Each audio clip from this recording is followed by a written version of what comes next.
So now that we've discussed some of the problems associated with commercial farming, I'd like to discuss some of the advantages associated with the organic farming methods.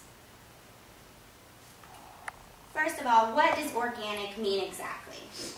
Organic produce and other ingredients are grown without the use of pesticides, synthetic fertilizers, sewage sludge, and genetically modified organisms.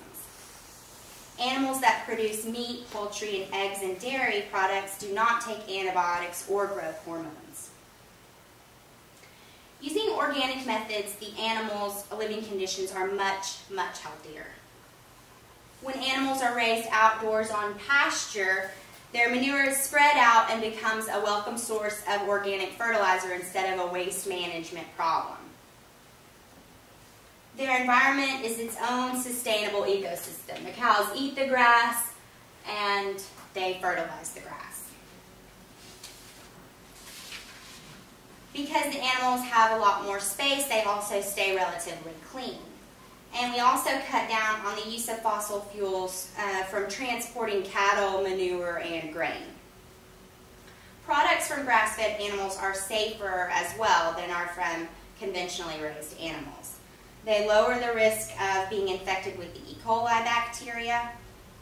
According to a Cornell University study conducted in the late 1990s, cattle that were fed hay had far fewer E. coli than those that were fed the standard feedlot diet of genetically modified grain.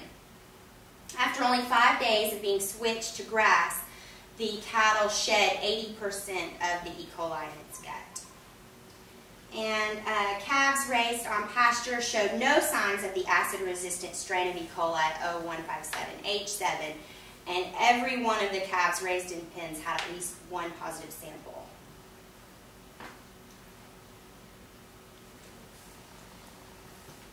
When cattle are grass-fed, there is no chance they ate feed contaminated with BSE. Cultures taken at an independent microbiology lab showed that chickens from the factory tested for over 30 times that of free-range chickens for dangerous microbes. And this was after they were given their chlorine baths.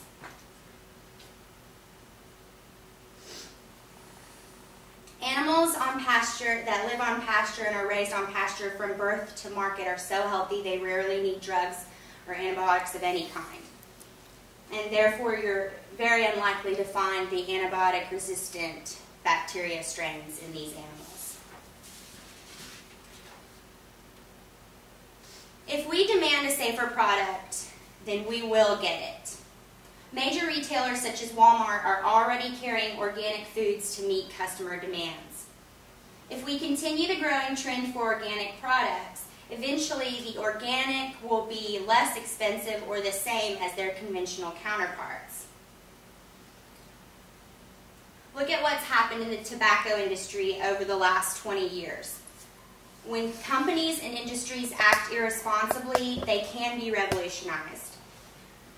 When you look at a magazine from the 90s, you'd see cigarette ads, and now you can't even smoke inside buildings. Now that we've discussed the problems with commercial farming and the advantages of organic farming, I'm sure we'd all love to cram our shopping carts and cabinets full of organic goodness.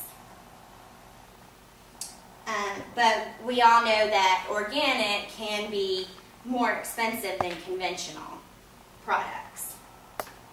So now I'd like to give you some practical tips on ways to eat organic without breaking the bank. First of all, ease into it. Start by prioritizing and buying what's most important to you and your family.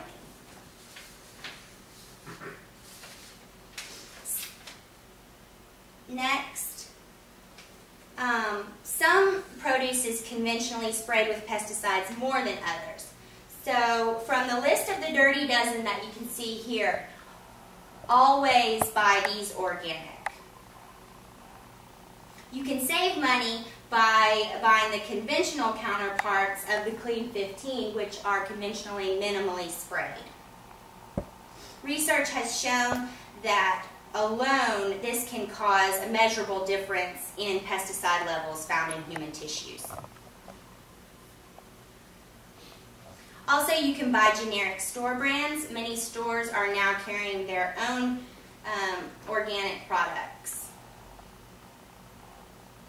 Buy in bulk. Anytime that you find something at the grocery that's on sale that you like, during the peak season, vegetables and fruits are at an all-time low, so buy up all your favorites and then you can freeze the extra or give it to your family members.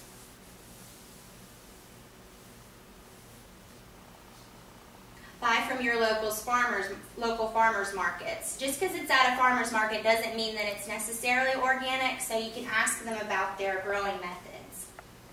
Go at closing time to get discounted rates, because rarely do farmers want to haul leftover produce back to the farm, so you can get cheaper prices that way. You can join a CSA. It's a community-supported agriculture program. You can join a co-op, a buying club, or you can go to a pick-it-yourself farm. With a CSA, you can buy a share or a half share, and you receive a bushel of seasonal produce weekly during a 24 to 26 week growing season.